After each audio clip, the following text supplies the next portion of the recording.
जय श्रीराम. हर हर महादेव. मी सचिन पाटील. बुलढाण्याचे आमदार संजूभाऊ गायकवाड हे नाव महाराष्ट्राला परिचित आहे आणि संजूभाऊंच्या उग्र प्रतिक्रियांनी त्यांना आतापर्यंत नेहमीच लाईमलाईटमध्ये ठेवलेलं आहे, प्रकाश झोतात ठेवलेलं आहे. आणि त्या मतदारसंघामध्ये ते निवडून येण्यामागचं कारण जे आहे ते विकास तर आहेच. बुलढाण्यामध्ये तुम्ही जाऊन बघू शकता ज्या पद्धतीने त्यांनी बुलढाण्याची हे केलेलं आहे, कायापालट केलेलं आहे. पण सोबतच जो त्यांचा वोटर आहे तो संजूभाऊंना निवडून देतो तो त्यांच्या ह्याच आक्रमक स्वभावामुळे. हा पूर्ण राजकारणाचा भाग आहे, त्यांचा आक्रमक स्वभाव आणि त्यांचा वोटर. पण शिवाजी कोण होता हे पुस्तक आणि ह्या पुस्तकाचा विरोध हा मात्र राजकारणाचा भाग नाही, हा सामाजिक स्वास्थ्याचा भाग आहे. हा आपल्या वैचारिक मंथनाचा, समाजाच्या एक बौद्धिक दर्जाचा हा प्रश्न आहे. छत्रपती शिवाजी महाराज या विषयाला अति संवेदनशील आपण केलेला आहे. आणि केवळ छत्रपती शिवाजी महाराजच नाही तर अनेक महापुरुषांना आपण खूप जास्त संवेदनशील करून ठेवलेला आहे.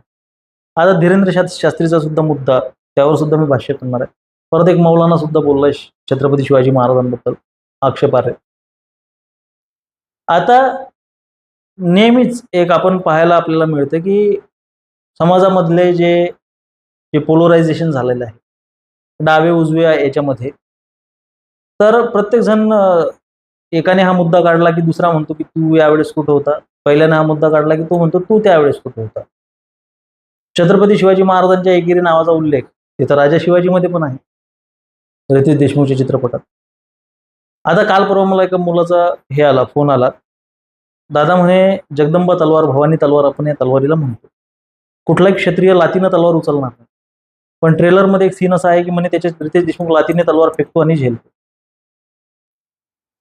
लोकांच्या भावना आहेत ना, हर्ट होऊ शकते. तिला तुम्ही जगदंबा भवानी म्हणताय आणि ते तुम्हाला लातीनं, तुम्ही कुठला क्षत्रिय तलवारीला लात मारतो, आपण माणसाला लात मारली तर आपण पाया पडतो. शस्त्र लातीनं उचलल्या कसं जातं हे पहिली गोष्ट. कोण असं लात मारून शस्त्र उचलतं? तर त्याने तो मुद्दा त्याच्या इंस्टाग्राम अकाउंटवर टाकल्यानंतर ते अकाउंटच डिलीट झालं. त्याच्यानंतर परत मला फोन आला की दादा ह्या भावना ज्या आहेत आपल्या, मी गेल्या वेळी सुद्धा बोललो की एक साऊथचा माणूस बोलतोय छत्रपती शिवाजी महाराजांची लक्षणं सांगतो आणि तिथे खाली कमेंट आहेत, ए छत्रपती शिवाजी महाराज बोल, तो शिवाजी शिवाजी बोलतो, शिवाजी महाराज बोलतोय, छत्रपती बोल. तो जे काय सांगतोय त्याच्याशी आपल्याला काही सोयर सुटत नाही. पण या पुस्तकाच्या संदर्भात जेव्हा विषय येतो तेव्हा शिवाजी कोण होता हे खूप वेळा हे वादाच्या भोवऱ्यात हे पुस्तक अडकलेलं आहे. मंचर परिसरामध्ये शरद पोखरकर नावाच्या एका लेफ्ट आयडिओलॉजीच्या व्यक्तीला अशीच मारहाण झाली होती हिंदुत्ववादी गटाकडून ह्या पुस्तकाचं वाटप करताना, आणि अशा खूप साऱ्या घटना वारंवार घडल्या या पुस्तकाच्या संदर्भात. असं या पुस्तकामध्ये काय आहे तर सर्वप्रथम या पुस्तकाचं शीर्षक शिवाजी कोण होता, या पुस्तकाच्या शीर्षकावर आक्षेप आहे की छत्रपती शिवाजी महाराजांचा उल्लेख हा एकेरी येतो.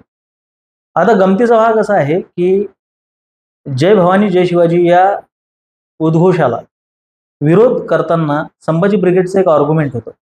संभाजी ब्रिगेड ही जी या देशाची डावी फुटीरवादी संघटना आहे महाराष्ट्राची पर्टिक्युलरली, त्यांचं असं म्हणणं होतं की जय भवानी जय शिवाजी न म्हणता जय जिजाऊ जय शिवराय म्हणा, कारण की त्याच्यामध्ये छत्रपती शिवाजी महाराजांचा उल्लेख एकेरी येतो आणि जिथे जिथे महाराजांचा उल्लेख एकेरी येतो तिथे तिथे आम्ही बंड करू वगैरे.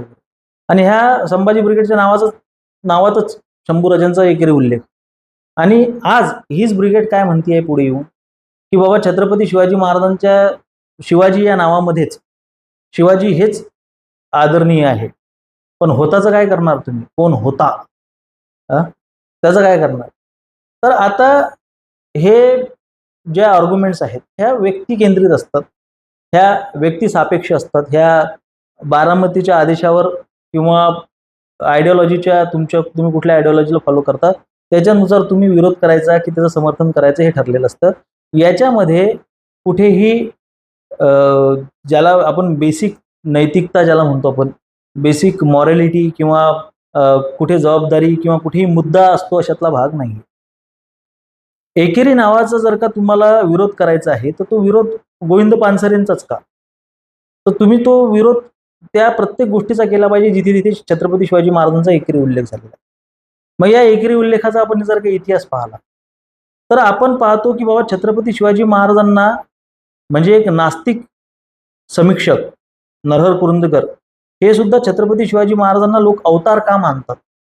म्हणजे छत्रपती शिवाजी महाराजांबद्दल सकारात्मक लिहिताना सुद्धा ते छत्रपती शिवाजी महाराजांचा उल्लेख शिवाजी शिवाजी शिवाजी करतात. राजगडावर असताना फतेह शिकतची शूटिंग होती तेव्हा मी तिथे होतो आणि तिथे एक व्यक्ती भाऊंना भेटला होता, मिलिंद भाऊंना, आणि त्यांनी हा आक्षेप नोंदवला होता की कुरेशी इतिहासकार महाराजांबद्दल चांगलं लिहिताना सुद्धा शिवाजी का म्हणतात, मला ही गोष्ट फार खटकते. आता त्याच्यावर मला एका मोठ्या इतिहासकाराने उत्तर दिलं होतं की आम्ही जेव्हा महाराजांबद्दल लिहित असतो तेव्हा म्हणे आम्हीच जर का छत्रपती शिवाजी महाराज लिहिलं तर जे परप्रांतीय किंवा बाहेरचे वाचणारे लोक आहेत ते पहिलेच म्हणतात की बाबा हा व्यक्ती ऑलरेडी बायस्ड आहे, याने ऑलरेडी छत्रपती शिवाजी महाराजांना देव करून ठेवलेला आहे. त्याच्यामुळे तो इतिहास वाचतानाच हा विचार करतो की बाबा लेखकाचा दृष्टिकोन हा महाराजांकडे बघण्याचा सामान्य नाही. तुम्ही एक राजा म्हणून जेव्हा महाराजांना मांडता तेव्हा वाचकाला महाराजांची कृती बघूनच त्याला असं वाटलं पाहिजे की हा व्यक्ती किती आदरणीय आहे. म्हणून लेखकाने अनबायस्ड असलं पाहिजे, इतिहासकाराने अनबायस्ड असलं पाहिजे असं त्यांचं मत होतं, जे मला पटलं.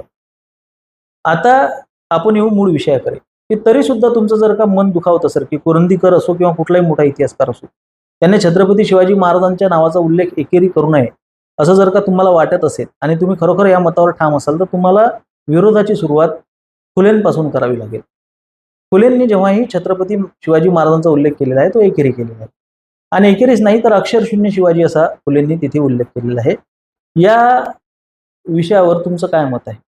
दुसरी गोष्ट म्हणजे आज संजीवभाऊ गायकवाड जे म्हणजे आमची खूप वेळपर्यंत चर्चा चाललेली आहे, त्यांच्याशी माझी भेट झालेली आहे, त्याच्यावर सुद्धा मी लिहिलेलं आहे. मला व्यक्तिशः तो माणूस फार आवडला. जे पोटात आहे ते ओठात आहे, बिंदास माणूस आहे, बेधडक माणूस आहे. पण शिवसेनेच्या मुशीत तयार झालेला हा माणूस आज जर का प्रबोधनकार ठाकरे जिवंत असते तर संजीव भाऊंनी प्रबोधनकारांना फोन करून हा जाब विचारला असता का की तुम्ही शिवाजी कोण होता या पुस्तकाप्रमाणेच दगलबाज शिवाजी हे पुस्तक का लिहिलं म्हणून. दगलबाज शिवाजीमध्ये तर शिवाजी महाराजांचा उल्लेखही एकेरी आहे आणि त्यांना दगलबाज पण म्हटलेला आहे.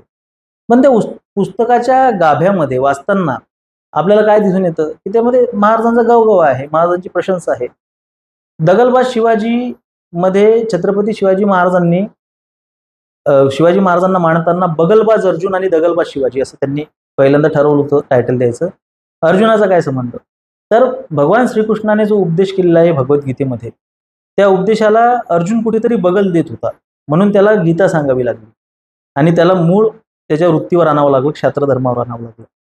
पण मूळ क्षात्र वृत्तीला बगल न देता निपात करण्याची जी वृत्ती आहे शिवाजी महाराजांची ती दगलबाजीची वृत्ती म्हणजे शत्रूला धोका देण्याची वृत्ती, शत्रूला बलाढ्य शत्रूला हुकून चुकून त्याला संपवण्याची जी वृत्ती आहे छत्रपती शिवाजी महाराजांची, कारण की सैन्य कमी आहे आपलं, त्यांच्याकडे प्रबळ सैन्य आहे, त्यांचं मोठं सैन्य आहे, पण ती जी लढाऊ वृत्ती आहे त्या वृत्तीचं वर्णन त्यांनी दगलबाज शिवाजी या पुस्तकामध्ये केल्याचं स्पष्टीकरण आज प्रबोधनकार ठाकरे समर्थक देताना आपल्याला दिसून येतात.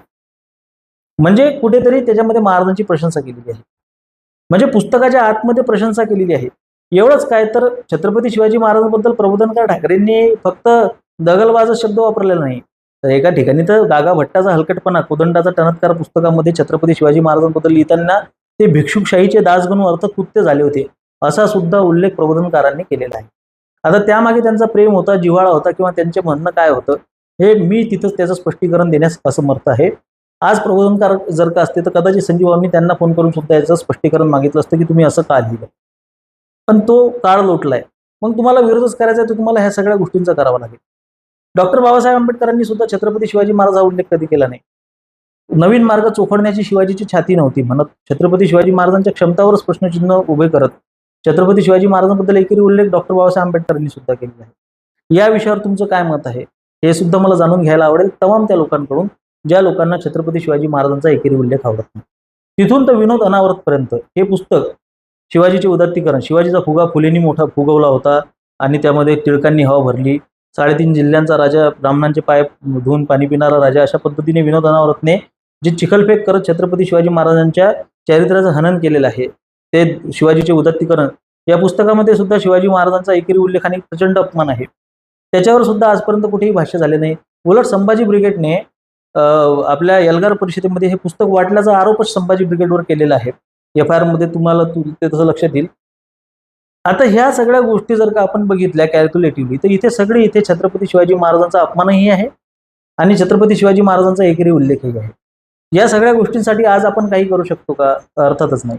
पण गोविंद पानसरेंचं पुस्तक तर समोर आहे ना. अरे ते तर तरी कुठं आजचं आहे, ते पण मला वाटतं 1985 मध्ये लिहिलेलं पुस्तक आहे ना. आता ते याच्यात आलेलं आहे, प्रकाश झोतात आलेलं आहे, किंवा संजीव भाऊंच्या हातात ते आता पडलेलं असेल.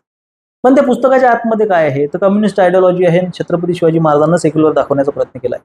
पण ते जर का डाव्यांच्या फायद्याचं आहे, ते उजव्यांच्या पण फायद्याचं आहे. त्याच्या पहिल्या आवृत्तीमध्ये ज्या दादोजी कोंडदेवांचा पुतळा संभाजी ब्रिगेड सारख्या संघटनांनी पाडला, हटवला, त्याच्यासाठी आंदोलन केलं, तीच संभाजी ब्रिगेड आज गोविंद पानसरेंच्या नावाने ऊर बळवत आहे. पण त्या पहिल्या आवृत्तीमध्ये गोविंद पानसरे यांनी दादोजी कोंडदेवांना छत्रपती शिवाजी महाराजांचा गुरुच, ते गुरुच होते असा च शब्द वापरून, त्याला च बिरू हे लावून, सफिक्स लावून एम्फेसिस केलेला आहे त्या शब्दाला, की गुरुच होते. तर दादोजी कोंडदेवांना छत्रपती शिवाजी महाराजांचा गुरु ज्या पुस्तकाने सांगितलेलं आहे, शिवाजी हा निर्विवाद हिंदू होता, हे त्याच्यामध्ये त्यांनी नमूद केलेलं आहे. त्याच्यासाठी मराठ्यांना त्यांचा खूप अभिमान आहे, हे त्यांनी नमूद केलेलं आहे. अशा बऱ्याचशा गोष्टी आहेत की ज्या पुस्तकामध्ये जे डाव्यांना मिरच्या झोमण्यासाठी पुरेसं आहे. आज तुम्ही डाव्यांना हा प्रश्न विचारू शकता की पहिल्या आवृत्तीमध्ये दादोजी कोंडदेवांचा उल्लेख तुम्ही नंतर का काढून टाकला? गोविंद पानसरेंच्या संशोधनावर तुम्हाला संशय होता का? गोविंद पानसरेंचं ते चुकलं होतं असं तुम्हाला वाटतं का? मग जर का ते चुकलं होतं तर इतर गोष्टी बरोबर कशावर नसतील? गोविंद पानसरे हे विचारवंत होते, ते इतिहासकार नव्हते. त्यांचे विचार हे इतिहासाला धरूनच असतील असं अशातला भाग नाही. ते असो किंवा आह साळुंके असो, म्हणजे ते सांगतात तो इतिहास आहे असं आपण म्हणू शकत नाही. मग त्यांनी सांगितलेली ही गोष्ट चुकीची आहे तर इतर गोष्टी चुकीच्या का असू नयेत? असे सुद्धा त्याच्यावर तुम्ही काउंटर करू शकता, असे सुद्धा तुम्ही प्रश्न विचारू शकता. तर एकंदरीतच या पुस्तकावर चर्चा चर्वण होत असताना ह्या सगळ्या मुद्द्यांना, की फुलेंपासून ते विनोद अनावर्तांपर्यंत छत्रपती शिवाजी महाराजांचे उल्लेख एकेरी आहेत. छत्रपती शिवाजी महाराजांना आदर देणाऱ्या बऱ्याचशा लोकांनी सुद्धा छत्रपती शिवाजी महाराजांचा उल्लेख एकेरी केलेला आहे. आमचे एक महाराज होते, खूप मोठी विभूती होती. मी त्यांचं नाव घेणार नाही, लोक त्यांना शिवे देतील म्हणून मी त्यांच्याबद्दल सांगणार नाही. ते शिवाजीच म्हणायचे, पण ते महाराजांचा इतका आदर करायचे ना, की ते म्हणजे महाराज जगायचे ते. पण ते म्हणायचे शिवाजी असा होता, शिवाजी तसा होता, शिवाजीने, पण ते अरे तुरे बोलायचे. आम्हाला कधी ती गोष्ट खटकली नाही गडे, मला तरी व्यक्तिशः, कारण की ती व्यक्ती स्वतः खूप मोठी होती आणि त्यांचं प्रेम होतं महाराजांवर, खूप प्रेम होतं त्यांचं महाराजांवर. ते प्रेम दिसायचं त्यांच्या बोलण्यातून. कृष्ण माझा, राम माझा, शिवाजी माझा, असं ते त्यांचं हे होतं, वृत्ती होती. आता ज्यांना खूप खटकतो महाराजांचा एकेरी उल्लेख, त्याने तितकाच तो आंबेडकरांच्या बाबतीतही खटकू द्यावा, फुलेंच्या बाबतीतही खटकू द्यावा. पण तिथं जर का तुम्हाला तो उल्लेख खटकत असेल तर तुमच्या ढोंगणावर फटके बसण्याची शक्यता जास्त आहे, तुम्हाला भीमटोला बसण्याची शक्यता जास्त आहे, तुमची धिंड काढण्याची शक्यता जास्त आहे, तुमच्यावर केसेस सुद्धा होऊ शकतात. तिथं तुम्हाला तो मुद्दा खटकू देता येणार नाही. तिथे तुम्हाला औरंगजेबाला वाहलेली फुलं सुद्धा मान्य करावी लागतील आणि औरंगजेबाची नाचवलेली पोस्टर सुद्धा मान्य करावी लागतील. विरोध सुद्धा तुम्हाला माणूस बघून करावा लागेल. आपल्या किती क्षमता आहेत, आपल्या किती लायकी आहेत, आपल्या किती पात्रता आहेत, त्या हिशोबाने विरोध करायचा. बामन आहे काय, चढो साले पे, इसकी हिम्मती कैसे हुई? बामन आहे ना तो, सडा त्याच्यावर मायाले महाराजांचा अपमान केला, मारून टाकू, फाडून टाकू, हे करू ते करू. पण ब्राह्मण सोडून जर का ब्राह्मणेतर कुठला व्यक्ती असला तर चुपचाप शेपूट घालून बसून जायचं. ती लायकी असते, ती लायकी आपापली. तर विरोध सुद्धा लायकी बघून केला जातो आपल्या देशामध्ये. ज्यांची लायकी आहे ते प्रत्येक गोष्टीला एकाच चष्म्यातून बघतात, ज्यांची लायकी नाही ते चुपचाप बसतात. बरोबर आहे. हे मी त्या लोकांसाठी म्हणतोय की ज्यांना फार हा विरोध खटकतो. हे वाक्य माझ्या संजीव भाऊसाठी नाही. जसं मी सांगितलं, मी संजीव भाऊंना व्यक्तिशः ओळखतो, निडर माणूस आहे, बेधडक माणूस आहे. त्यांच्या ह्या भूमिकेबद्दल मला काही बोलायचं नाही, कारण की ते काही एवढा विचार करत नाहीत. आणि आपल्याला काही अशा लोकांची सुद्धा आवश्यकता आहे की जे खूप वैचारिक भूमिका वगैरे मांडत नाही. यायला कसं मायला मला आता समजलं, मी त्यांना विरोध वगैरे करणार का नाही. मी माझी भूमिका मांडली की मला व्यक्तिशः शिवाजी या एकेरी नाव घेणाऱ्या व्यक्तीचा उद्देश काय आहे, शिवाजी हे एकेरी संबोधणाऱ्याचा उद्देश काय आहे, हे जास्त मॅटर करतं. प्रेम, आपुलकी, सद्भाव जर का मनामध्ये असेल आणि तो महाराजांच्या प्रेमामध्ये आकंठ बुडालेला असेल तर त्याने शिवा जरी म्हटलं, माझा शिवा जरी म्हटलं, माझा शिवबा जरी म्हटलं तरी ते आदरार्थी आहे. मनामध्ये द्वेष, तिरस्कार आणि अहंकारातून आणि उर्मट्टेतून त्यानं जर का छत्रपती शिवाजी महाराज जरी म्हटलं असेल तर आम्ही काय छत्रपती शिवाजी महाराजांना काय घाबरतो का? त्याने छत्रपती शिवाजी महाराज म्हटलंय, पण त्याने पुढचं जे बोललंय त्याच्यामध्ये अहंकार आहे, त्याच्यामध्ये उर्मटपणा आहे, त्याच्यामध्ये अपमान आहे. त्याच्यामुळे संबोधन काय वापरलंय यापेक्षा त्याच्यामध्ये प्रेम किती आहे, आपुलकी किती आहे, जिव्हाळा किती आहे, ही गोष्ट मला सुरुवातीपासून जास्त मॅटर करत आलेली आहे.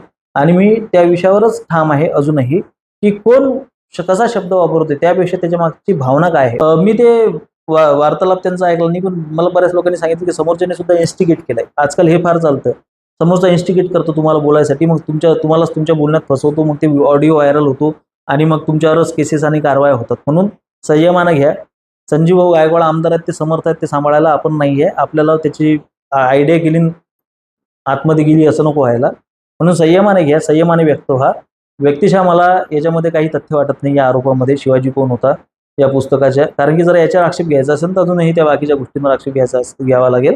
आणि शिवाजी कोण होता हे या पुस्तकाची दुसरी बाजू सुद्धा आपण समजून घेत, याचा फायदा आपण डाव्यांच्या विरोधात करू शकलो असतो, हे सुद्धा आपण पाहणं गरजेचं आहे.